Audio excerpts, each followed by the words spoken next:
The Churches Forum is a group that have been meeting for the last couple of years, very regularly, from a very diverse background of churches and denominations. People who are involved in meeting the needs that they see because of what's happened in the earthquake, and much more so looking forward into what the rebuild is going to mean and how we best respond to that as churches together. I'm Nigel Ripley from Burwood Christian Centre.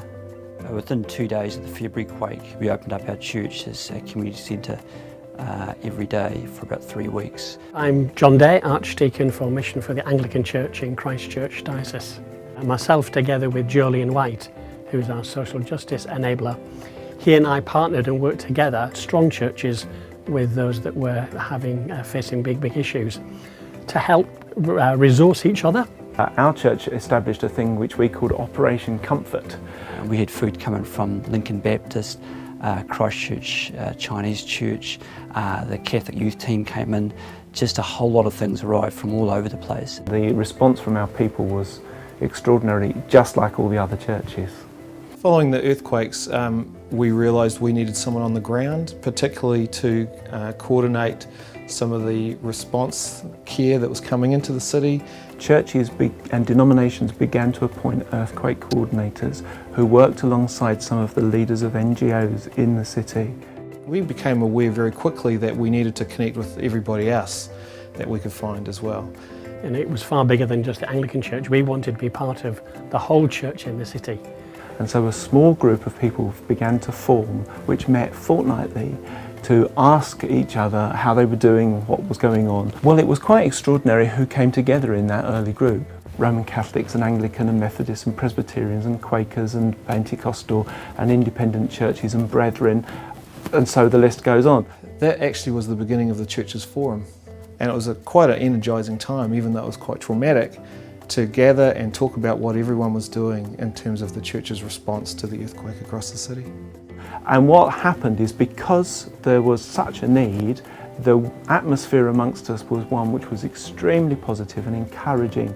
The most important value of the group for me is the relationships that have developed between people in the group, and the trust that's being built up and the respect that's being built up. After the quake, there are many churches and organisations doubling up on assistance given. There are parts of the community that was missed out, and so the forum has allowed the church to say where are the gaps and who needs the help most. We found ourselves in a unique position here, and the churches have responded so well with such willingness to be involved, and we're engaging not just with each other but with government organisations and NGOs. As my role changed from Christchurch City Council to Sarah, it became obvious that church had a huge part to play in the rebuild. The forum has been a great place to come for information, to feed back up the line and to kind of inform us around what's happening in the community.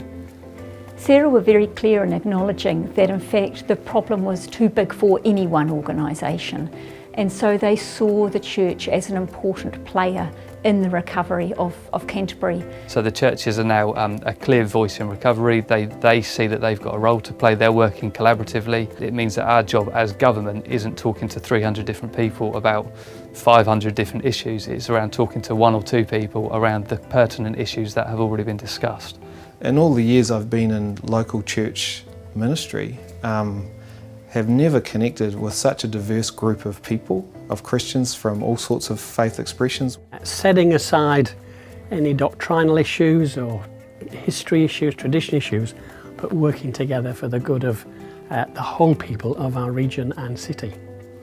We discovered that there were something like 78, 79 churches that had to relocate because of earthquake damage.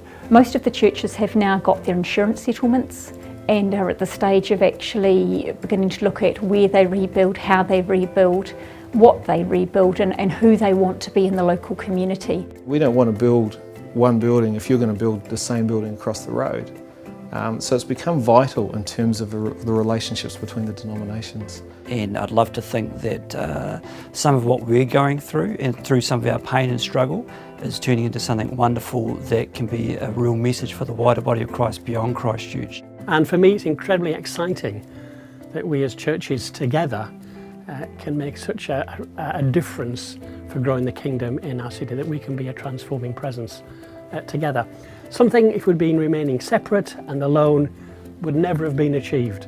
But coming together in the name of Christ, so much more can be achieved. Whilst it's a great shame that it took an earthquake to bring churches together, what we have found is a great willingness to cooperate and share resources and help one another as we all look to meet the needs of the city and as we look to see what the rebuild is going to be like.